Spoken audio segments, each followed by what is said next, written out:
World News in 5. News and developments making headlines around the world in 5 minutes. World News in 5. Here on Radyo Pilipinas Worldwide. This is World News in 5 here on Radyo Pilipinas World Service. A United States White House official confirms that Washington had shipped long-range missiles to Kyiv, ending the months-long debate on the delivery of such weapons. Speaking to reporters at the White House, National Security Advisor Jake Sullivan says the U.S. had provided Ukraine with a significant number of Army tactical missile systems or ATACMS early this year for its use inside its sovereign territory. He says the missile systems, which were part of the Presidential Drawdown Authority approved in March, had arrived in Ukraine. Ukrainian President Volodymyr Zelensky has long been seeking the U.S.-made ATACMS, describing it as one of the Ukrainian troops' much-needed weapons for their defense against Russian forces. The U.S. Defense Department initially opposed the delivery of such weapons in fear that shortage or loss of American stockpile would hurt the United States' readiness. Sullivan says the U.S. has now overcome the issue, citing a significant number of ATACMS coming from the production line. Another factor in Washington's change of course, he says, was Russia's procurement and use of North Korea's ballistic missiles against Kyiv, as well as Moscow's renewed and escalating attacks on civilian infrastructures inside Ukraine. On the issue of Ukraine's usage of the said weapons, Sullivan says Kyiv has committed not to use it inside Russia to avoid Washington's direct confrontation with Moscow.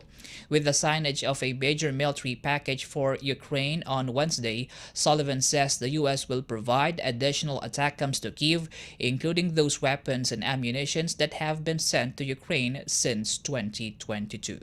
World News in 5. Here on Radyo Pilipinas Worldwide.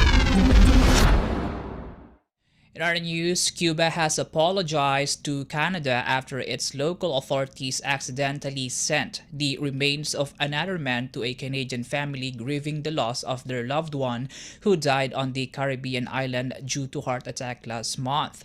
According to Cuba's Foreign Minister Bruno Rodriguez, he had spoken with his Canadian counterpart Melanie Joly and said the Havana authorities are now investigating the incident. He also conveyed his heartfelt condolences to the families and friends of the deceased Canadian and apologized for the incident. Canada's CBC News Agency reported that a Canadian family was shocked upon learning that the deceased body that was sent by the Cuban authorities was not their family member. The report said the delivered body has tattoos and many years younger compared to the deceased loved one of the Canadian family. The identity of the body delivered was not clear. Canada's Foreign Minister Joly confirmed that she had spoken with Rodriguez and said Canadian officials were working with Cuba to resolve the issue. World News in 5. Here on Radyo Pilipinas Worldwide. For Philippine Embassy and Consular News, the Philippine Embassy in the Czech Republic is encouraging Filipino workers in Brno and South Moravia to honor their 2-year employment contracts, especially if their employers remain faithful to the implementation of their contractual obligations.